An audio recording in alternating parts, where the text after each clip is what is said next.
Nah, sesi kali ini saya akan lanjutkan untuk eh, ini ya MIS, yaitu Knowledge Management ya, Knowledge Management System di sini. All the system we are discussing here come under Knowledge Management category. Jadi sistem yang kita diskusikan di sini adalah di bawah pengetahuan umum ya, pengetahuan manajemen umum ya secara kategorinya ya, seperti itu. Oke.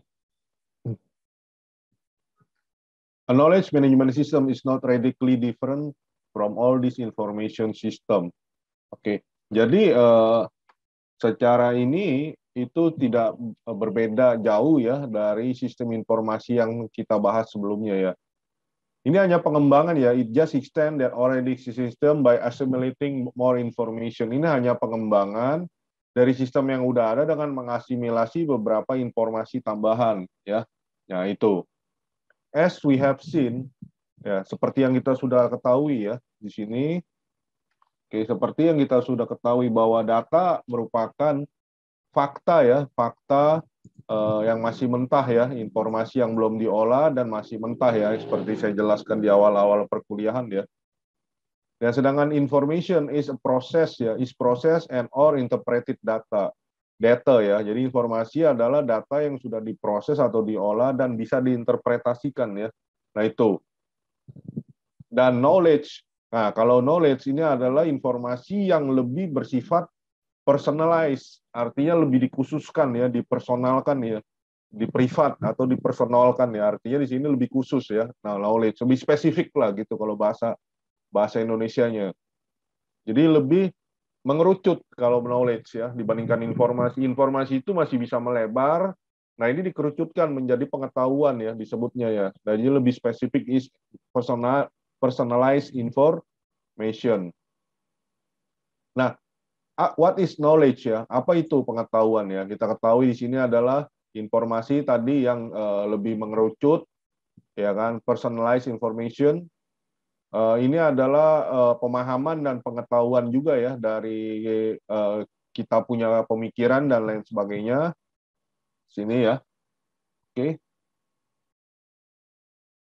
Dan yang ketiga adalah suatu objek yang disimpan dan bisa dimanipulasi ya. Nah ini adalah beberapa poin tentang knowledge ya.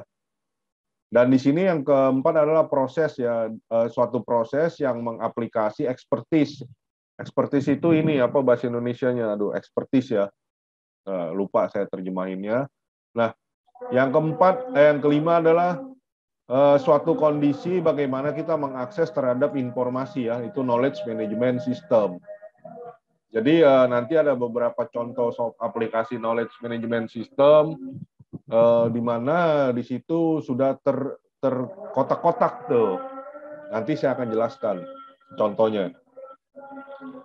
Dan yang berikutnya adalah potensial ya. Knowledge ini, pengetahuan ini bersifat berpotensi untuk mempengaruhi seseorang untuk melakukan tindakan berikutnya. Nah ini kegiatan berikutnya ya. Nah ini jadi ada beberapa poin tentang what is knowledge, oke? Nah ada beberapa sumber ya untuk mendapatkan knowledge atau pengetahuan dari sebuah organisasi ya. Yang pertama sumber lokal yaitu intranet. Jadi intranet ini artinya hanya bisa diakses secara lokal di dalam suatu organisasi. Lokal ini artinya bisa diakses hanya dari server tertentu, jaringan tertentu dalam satu gedung, satu wilayah atau satu lokasi ya, TKP. Nah itu. Dan yang kedua adalah data warehouse ya. Nah ini adalah gudang data.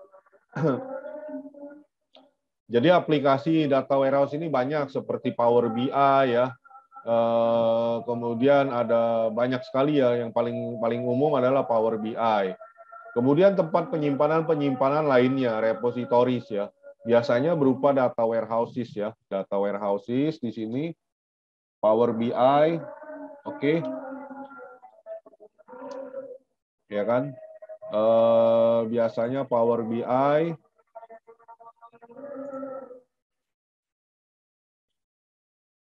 sini Power BI, oke.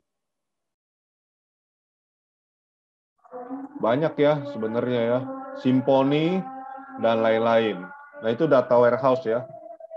Kemudian decision support tools, yaitu alat-alat pengembangan ya, alat-alat untuk pengambilan keputusan berupa aplikasi atau software ya. Kemudian ini adalah sekelompok grup yang untuk mendukung kolaborasi ya, kerjasama ya. Nah ini, oke.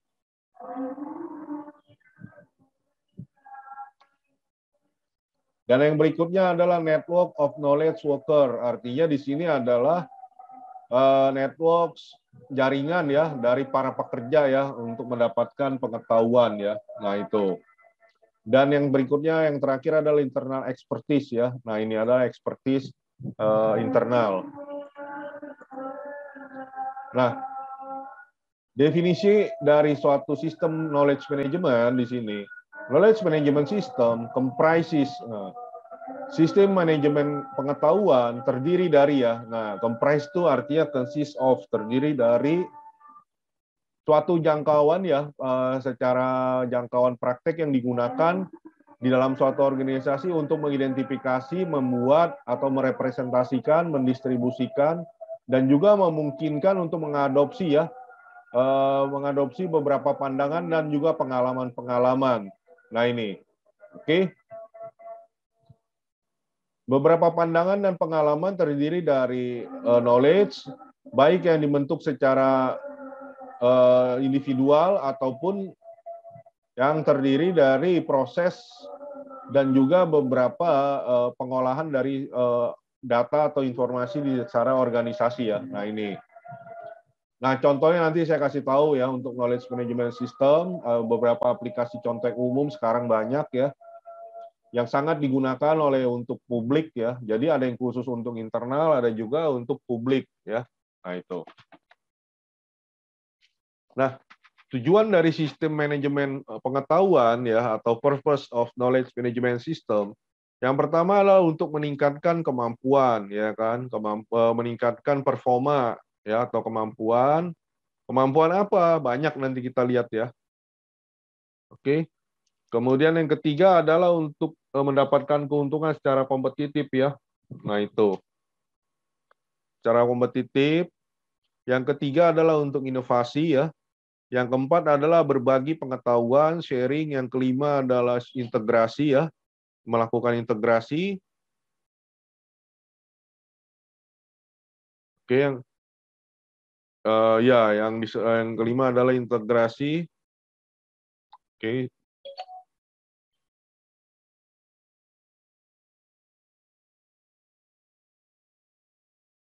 Oke.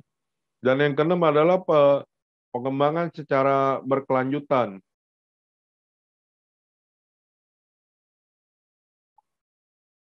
Oke. Dengan mengarahkan strategi ya, mengarahkan strategi ke depannya dengan pengembangan knowledge management system. Kemudian memulai suatu usaha baru ya, membuat suatu usaha baru. Kemudian yang berikutnya adalah bagaimana menyelesaikan masalah lebih cepat ya, secara lebih cepat dengan adanya knowledge management system.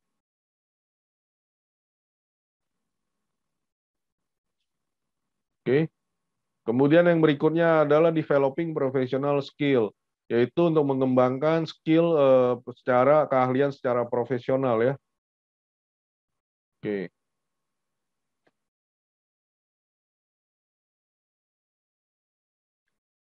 Yang terakhir adalah pengembangan bagaimana untuk melakukan rekrutmen dan juga mendapatkan talent ya, talenta-talenta, bakat-bakat muda. Nah, ini bisa kita menjaring semua ya dengan tujuan pengembangan suatu knowledge management system.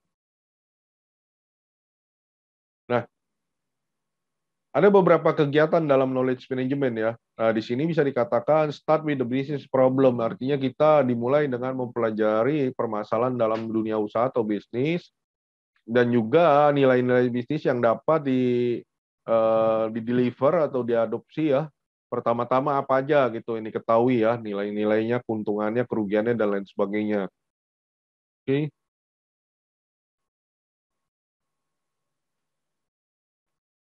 Yang kedua adalah Untuk identify what kind of strategy to pursue to deliver this value and address the knowledge management problem. Yang kedua, step-nya adalah mengidentifikasi jenis-jenis strategi untuk mengejar pencapaian nilai-nilai yang akan dicapai oleh organisasi dan juga melakukan artinya pemetaan terhadap masalah-masalah di dalam pengembangan knowledge management.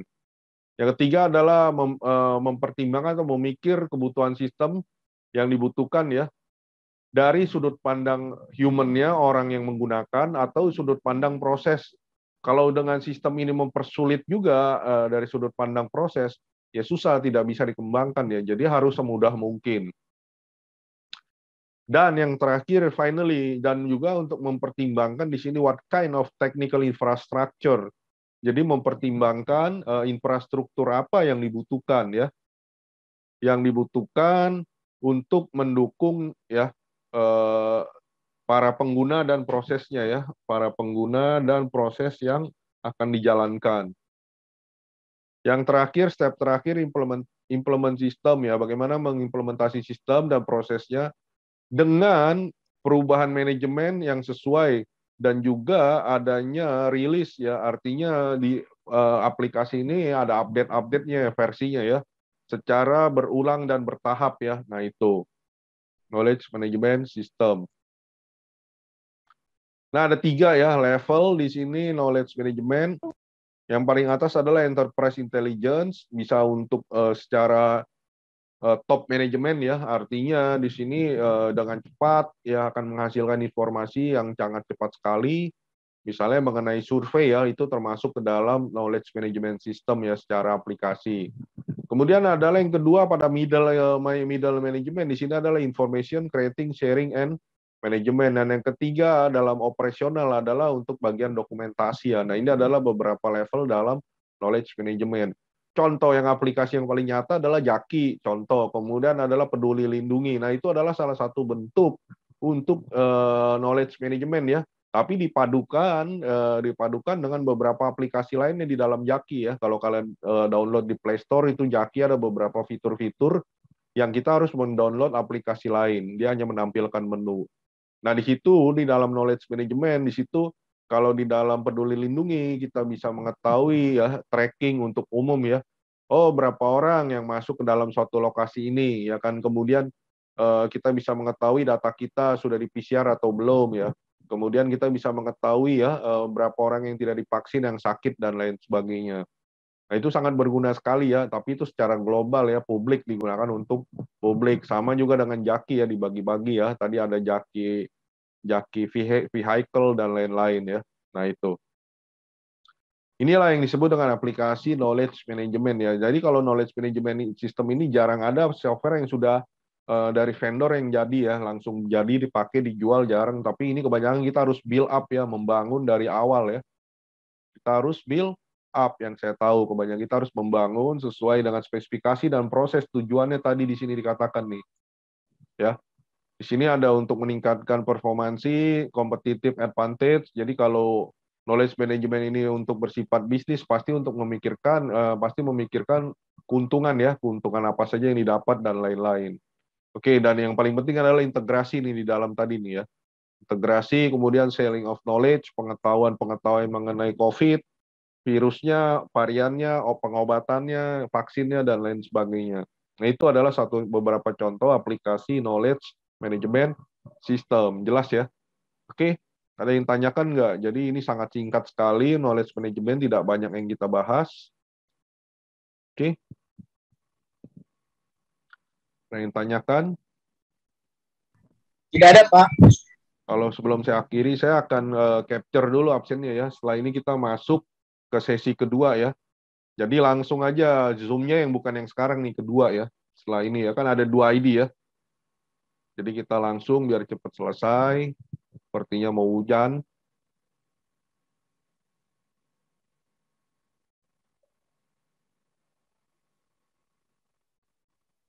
Karena udah terakhir hari ini ya. Jadi minggu depan ujian saya akan kirim malam ya, hari Kamis ya, soalnya jam 3 pagi. jam 3 atau jam 4 subuh ya. Jadi silakan tidur atau begadang dulu ya, nungguin soal. Oke, kita lanjutkan di sesi berikutnya ya. Setelah ini kita masuk, jadi jangan masuk ke sesi yang ini ya. Oke, selanjutnya saya akan end dulu, kita masuk kembali ya.